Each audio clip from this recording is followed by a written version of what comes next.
far as the injuries are concerned, Quentin Lake, Kevin Dotson, Kobe Durant will be listed as limited. They'll be questionable for the game. I expect all those guys to be able to make it. Just kind of erring on the side of caution. Davis Allen has had a back that's just kind of locked up over the last couple days, so he'll be doubtful for the game. But other than that, the guys that won't participate today, other than Davis, Trey White, it'll be a veteran rest day, and that should be it.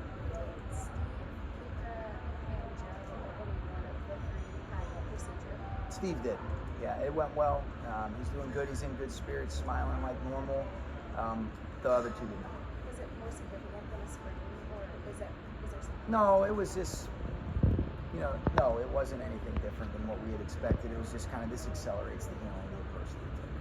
Coach, is there an ideal number that you'd like to have Matthew throw the ball at? Or is there a set number? No, I wouldn't say that, Dennis. I mean, you go into games, everybody wants to talk about run pass balance.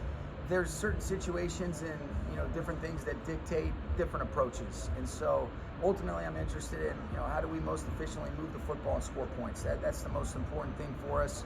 How that is illustrated and how that unfolds is something that is a case by case scenario. Now, I will say this: the best offenses I've been a part of had the ability to do either or, and so what that looks like is something that I can answer those after the games, but I'm not necessarily looking for a certain number, because the defense does have a say, and how we best feel like that's illustrated in regards to moving and scoring points is a week by week. Do you expect Rob to I do.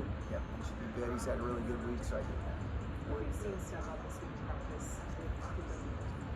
I've seen Tyler Johnson do a good job. Obviously, Tutu's been a guy that's played a lot of different spots for us.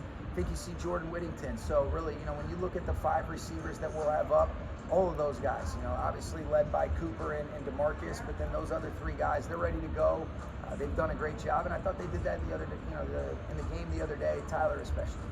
Warren being a candidate for left tackle. He would be. Yeah, absolutely. He vacillated back and forth between left and right. That's a good word right there. Three syllables. There you right? go. Yeah. Four. Too smart for me. Spell that one.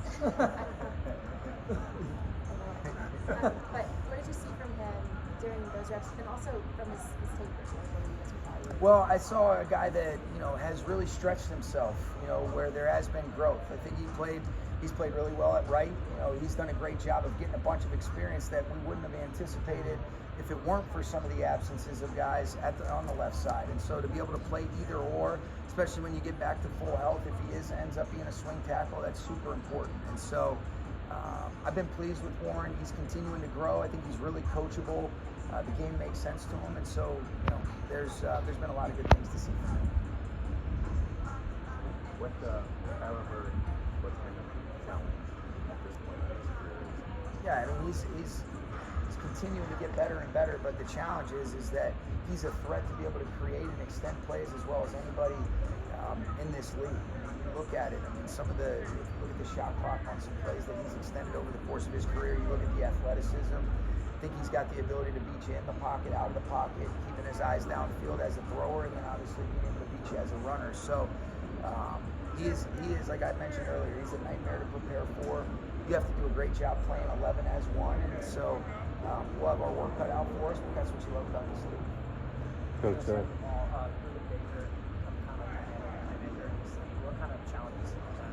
Yeah, I've always had a lot of respect for what the tape looks like when you flip it on and you watch the way number 3 flies around. They use him in a lot of ways.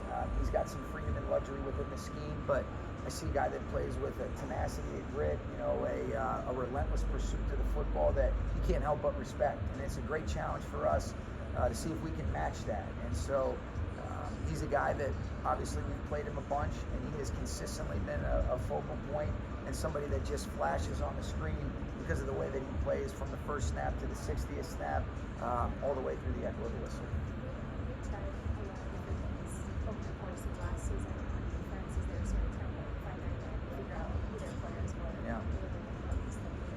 I know it's just one game of tape that you guys have to work with right now, I'm not sure, but what do you see from that defense? Well, they're really multiple. I mean, they do a great job. They can morph into different personnel groupings with the same guys on the field.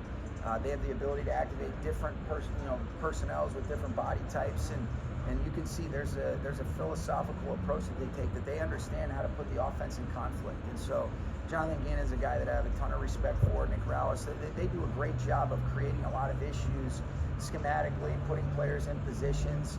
There's an intent and there's a philosophy, and I always respect that when you see it show up on the tape. And the Buffalo game, like you mentioned, it is one game of inventory. There was 17 games last year, and I think their ability to morph and mold as they see fit and basically match up against an opponent is something I respect. What stood out to you about Jimmy Garoppolo in the meeting room on practice? Say that one more time. What stood out to you about Jimmy Garoppolo? In the meeting rooms? And on practice? Oh, and I thought you said just in the meeting rooms. I think, his consistency is something that I've really appreciated. He's so locked in. He's obviously a veteran player. I think, some of the traits that I've always admired from afar, Sarah, the ability to be able to speed it up. He can make quick decisions. He can get through things quickly. He's just got a really nice way about himself. You can see why all of his teammates have enjoyed him. I'm sure when you guys have gotten a chance to talk to him, he's a great dude. But he's got a lot of experience. He's used it the right way, but he's got a refreshing humility about himself as well, where he can just be one of the guys. And I've loved being around Jimmy, and it's good to have him back in the building. Coach, so what type of challenge does back-to-back road games present to your ball club? I wouldn't say it's just what's on our schedule. We try to worry about the things that we can control, Dennis. Thought our guys did a great job of turning over. We got back late, but they came in with a great look in their eye on Wednesday. A lot of guys came in on Monday and Tuesday and getting themselves recovered and rejuvenated. And so, fortunately, it is a short trip. It's a great city. It's a great place to go play. Arizona's got a great atmosphere and environment, but I try not to think about things I can't control. Two road games to start. Hey, let's go figure out how to play as well as we can and see what the hell happens. Okay? Thanks, guys.